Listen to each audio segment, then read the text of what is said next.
ton nom s'élève en majesté. De mes lèvres, je célèbre ta victoire, ton règne, ton autorité. Digne es-tu, agneau de Dieu.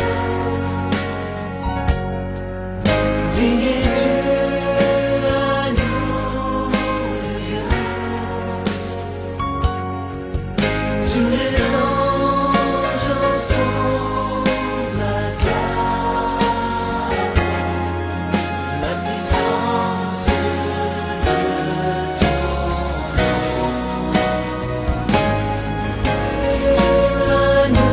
Seigneur Jésus, nous voici en la présence du Dieu de la deuxième chance.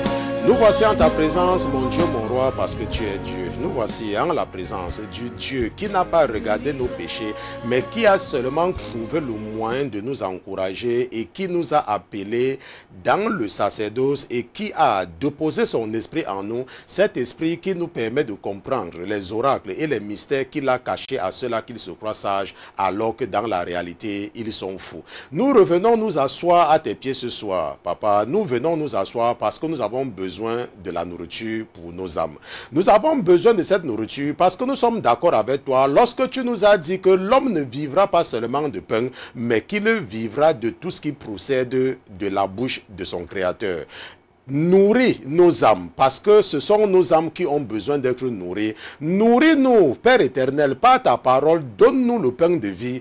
Aide-nous à rester accrochés au cep, parce que le sarment qui s'accroche dans le vide ne peut produire aucun fruit. Mais nous savons que ce jour-là, c'est par rapport aux fruits que nous aurons produits que tu vas nous identifier comme t'appartenant, parce que ta parole nous dit que tout arbre qui ne produit aucun fruit n'est bon qu'à être coupé et à jeter au feu.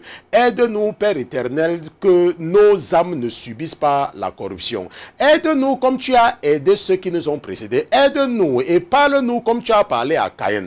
Tu as dit à Caïn que le péché est couché à la porte, mais toi, domine sur le péché. Papa, nous avons besoin que tu nous rappelles cela chaque jour afin que nous soyons conscients de la présence permanente du péché, afin que nous soyons conscients qu'il y a un Dieu dont la résidence est au ciel et la terre son marchepied. Père éternel, ne méprise surtout pas notre présence ce soir. Ne regarde pas que nous avons péché, ne regarde pas que nous avons posé des actes que tu as en abomination et que tes ennemis ont utilisé pour se moquer de toi. Regarde seulement que nous avons toujours le désir de venir en ta présence et que nous sommes conscients que la chair que tu nous as donnée continue à avoir la domination sur nous et nous avons la volonté de pouvoir dominer sur cette chair. Aide-nous par ton esprit, Papa, à toujours revenir vers toi comme l'enfant prodige. Aide-nous à toujours revenir vers toi afin d'apprendre de toi et afin d'hériter avec ceux-là à qui tu as promis la vie éternelle. Aide-nous à espérer un jour chanter avec les anges au paradis, à espérer un jour danser avec les séraphins et voir le Dieu qui réside parmi les chérubins. Je te présente ce soir le troupeau que tu m'as confié. Je prie, Père éternel, que tu m'aides à aller parler dans un langage humain. Enlève de moi toute grammaire compliquée, tout vocabulaire compliqué. Permets-moi, Père éternel, de considérer l'audience en parlant à mes frères et à mes sœurs dans un langage accessible et dans un langage malléable, dans un langage qui va les aider à assimiler tout ce que tu as déposé dans l'esprit de leurs frères. Nous te disons merci d'avoir reçu comme un parfum odoriférant dans tes narines notre prière de ce soir comme le sacrifice d'Abel au nom de Jésus-Christ, ton serviteur et tes enfants d'une seule fois. Nous te disons Amen, Amen, Amen.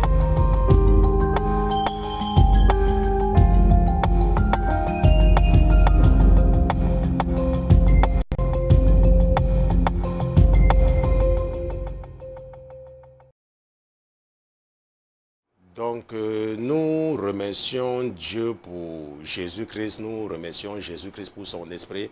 Nous le remercions parce qu'il est Dieu. Nous le remercions parce que nous, les païens, nous sommes les païens convertis.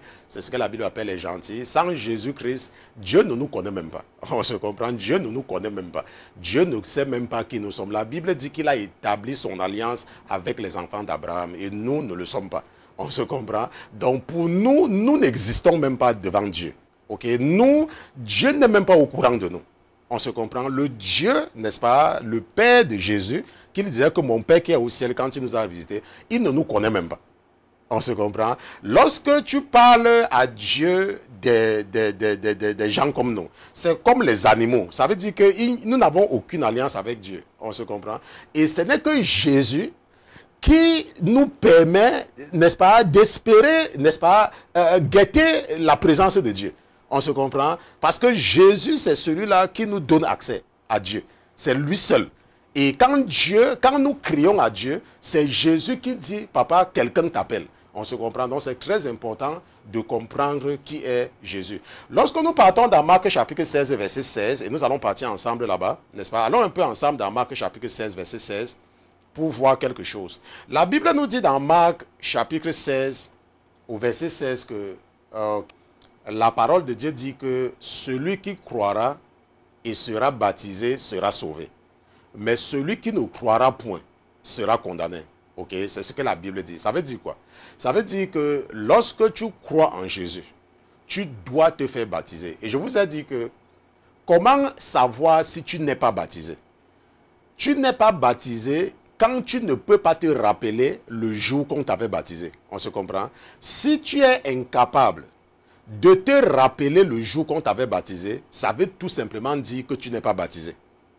Est-ce qu'on se comprend? C'est tout ce que cela veut dire, que tu n'es pas baptisé et que depuis que tu as accepté Jésus, tu dois te faire baptiser. Maintenant, si c'est que tes parents te disent que tu as été baptisé, ça veut dire que tu n'es pas baptisé. Si ce sont tes parents qui doivent te le dire, parce que tu dois toi-même savoir le jour que tu as été baptisé. Et si tu n'es pas baptisé, ça veut dire que Jésus n'est pas ton maître. On se comprend? Ça veut dire que Jésus n'est pas ton maître et ça veut donc dire que tu n'es pas un chrétien. Donc ça veut dire quoi? Ça veut dire que tu es libre de perdre ton temps en priant un Jésus qui n'est pas le Jésus de la Bible. Parce que la Bible dit que c'est celui qui croit et qui est baptisé qui est sauvé. Mais celui qui ne croit pas est condamné. Maintenant, si tu crois, tu vas te faire baptiser. Pourquoi? Parce que tu as cru. Est-ce qu'on se voit? Parce que tu as cru. Maintenant, pourquoi est-ce que tu vas te faire baptiser parce que tu as cru? C'est parce que quand tu crois à quelqu'un, tu fais comme la personne a fait. Si tu crois au pasteur Christian, tu écoutes les conseils que le pasteur Christian te donne. Si tu ne crois pas au pasteur Christian, alors tu n'écoutes pas mes conseils.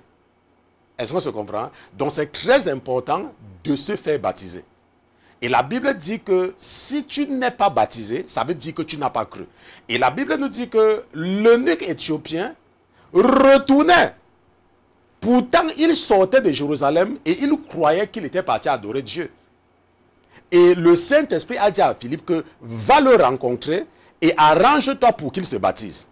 Et l'eunuque éthiopien a dit que où est l'eau pour que je me baptise? Donc parce qu'il y a beaucoup de chrétiens qui sont encore sous le placebo du diable et qui se disent chrétiens et ne sont pas baptisés. Ou alors ils se contentent de ce que leur mère, leur maman ou leur papa leur dit qu'on t'avait baptisé. Non, ton père ne doit pas te dire qu'on t'a baptisé. Ta mère ne doit pas te dire qu'on t'a baptisé. Tu dois savoir le jour que tu t'es baptisé. Et si tu ne te rappelles pas, ça veut dire que tu n'es pas chrétien. Et ça veut dire que tu n'es pas chrétienne. Est-ce qu'on se comprend? Donc ça, c'est très important de comprendre. N'est-ce pas? Donc ce soir, et bien évidemment, si tu n'es pas baptisé, on se comprend, si tu n'es pas baptisé, tu ne peux pas prendre la communion. On se voit, tu ne peux pas participer à la Sainte Seine. Parce que la Sainte Seine, c'est pour se souvenir du sacrifice de Jésus. C'est pour se souvenir du sacrifice de Jésus. Tu ne peux donc pas prendre la Seine. Est-ce qu'on se voit? Maintenant, il faut comprendre que lorsque quelqu'un organise une fête, il y a dans mon pays ce qu'on appelle les je m'invite. On se voit, tu peux venir, mais personne ne te connaît. N'est-ce pas? Tu peux dire même que tu peux toi-même partir entrer dans l'eau et te baptiser toi-même. Ça ne dérange personne. Mais ce qu'il y a là, c'est que ce n'est pas le baptême. Donc tu peux participer à la scène, n'est-ce pas, à la Sainte Seine, mais ça c'est nul et de nul effet. Pourquoi? Parce que tu n'es pas baptisé. Okay.